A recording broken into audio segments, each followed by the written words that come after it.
Aujourd'hui, je vais vous montrer comment utiliser ChatGPT pour transformer vos séances de brainstorming dans votre entreprise de construction. Cette méthode vous permettra d'avoir les bonnes idées au bon moment, que vous soyez seul ou en équipe, afin de faire avancer vos projets beaucoup plus efficacement. Je vais partager avec vous des solutions concrètes et des exemples pratiques que vous pourrez mettre immédiatement en application. Sur ce, c'est parti, allons directement sur mon écran d'ordinateur. Cette mind map fera comme habituellement office de trame dans cette vidéo et aujourd'hui je vais m'intéresser à la question du brainstorming. Le brainstorming, c'est une technique qui permet de générer un maximum d'idées sur un sujet donné et généralement il se fait en réunion collective. Et ChatGPT nous permet d'aller encore plus loin avec cette technique avec des méthodes que je vais vous présenter dans cette vidéo. Alors tout d'abord, quand brainstormer dans le BTP? Alors en réalité, on brainstorm tous les jours car c'est simplement le fait de chercher des idées, mais j'ai quand même listé quelques exemples comme lors de la conception d'un projet, lors de la recherche des méthodes constructives pour concevoir ce projet, par exemple, ou encore lors de la recherche de stratégies d'entreprise, ou encore lorsqu'on recherche à optimiser les méthodes actuelles, comme par exemple se demander où est-ce que l'IA pourrait aider dans les opérations, etc. Il y a une infinité de domaines dans lesquels on brainstorm tous les jours. En réalité, la vraie question à se poser est comment générer efficacement des idées avec l'intelligence artificielle, car il y a des moyens bons et moins bons de le faire. Et pour ce faire, j'ai vulgarisé 3 méthodes que je vais vous présenter dans cette vidéo. La première méthode est toute simple et pourtant très efficace et c'est la génération d'options.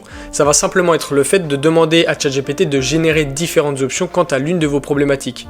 Je pourrais simplement lui demander ici, j'avais déjà généré un prompt à l'avance, dans lequel je lui dis que je suis une entreprise de bâtiment et lui demande de lister 3 idées d'offres commerciales pour avoir plus de chances d'être choisi par le maître d'œuvre. On voit qu'il propose 3 idées, dont la première est de proposer une prestation complète en incluant la gestion des sous-traitants, des approvisionnements, etc.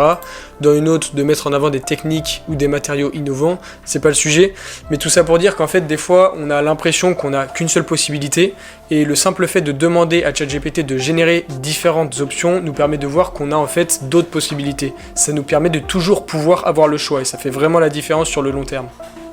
Je peux également le solliciter pour des choses plus simples. Je peux par exemple lui joindre mon mémoire technique et lui demander de me générer 3 exemples de titres qui iraient bien. Et ça me permet encore une fois d'avoir le choix. La seconde méthode est la méthode que j'ai appelée itérative. Et dans celle-ci, on va solliciter ChatGPT de manière plus importante. Je vais directement procéder à un exemple pratique, ce sera plus parlant, dans lequel je fournis du contexte sur l'existence d'un immeuble haussmannien à Paris. Je lui dis que je souhaite rénover cet immeuble, lui dis un peu mes objectifs quant à la rénovation et lui demande de me générer 3 idées. Il me génère donc différentes idées telles que le travail sur l'isolation thermique intérieure, ou encore la modernisation des systèmes de chauffage et de ventilation, ou même l'utilisation d'énergies renouvelables. Alors je pourrais combiner plusieurs de ces idées pour ma rénovation, mais pour le bien de l'exemple, je vais en choisir qu'une seule. Donc par exemple ici, je choisis la seconde. Et en fait, l'idée de la méthode itérative va être de lui relever ce qui ne me convient pas dans sa réponse pour qu'il me renvoie une version améliorée et de répéter le processus jusqu'à ce qu'il m'envoie enfin la solution entre guillemets idéale.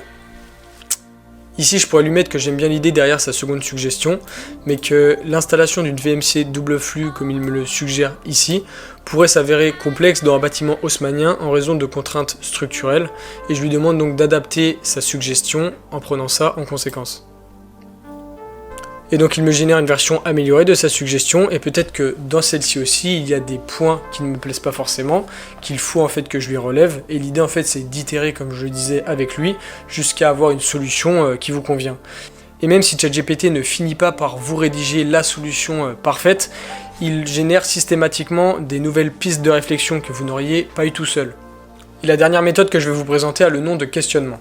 Si je vous demande de me citer la phrase qui vous a le plus marqué dans votre vie, vous allez sûrement mettre de longues minutes à la retrouver. Pourquoi ? Parce que notre cerveau, il stocke l'information de manière associative plutôt que linéaire. Comme par exemple lorsqu'une odeur nous rappelle un souvenir précis de notre enfance alors que nous n'y pensions plus depuis des années.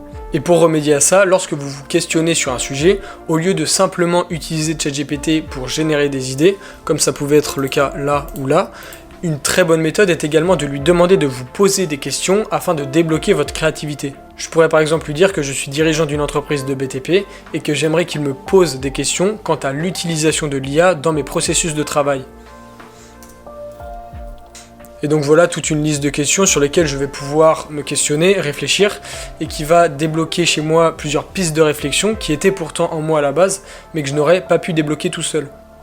Alors il y a beaucoup de débats sur si l'intelligence artificielle est vraiment créative, et que ce soit le cas ou pas, c'est à coup sûr un super outil pour développer votre propre créativité. Cette mind map ainsi que tous les prompts que j'ai utilisés dans cette vidéo sont dans la description. Si vous avez une idée d'utilisation de l'IA que vous aimeriez que je fasse en vidéo, n'hésitez pas à l'écrire en commentaire.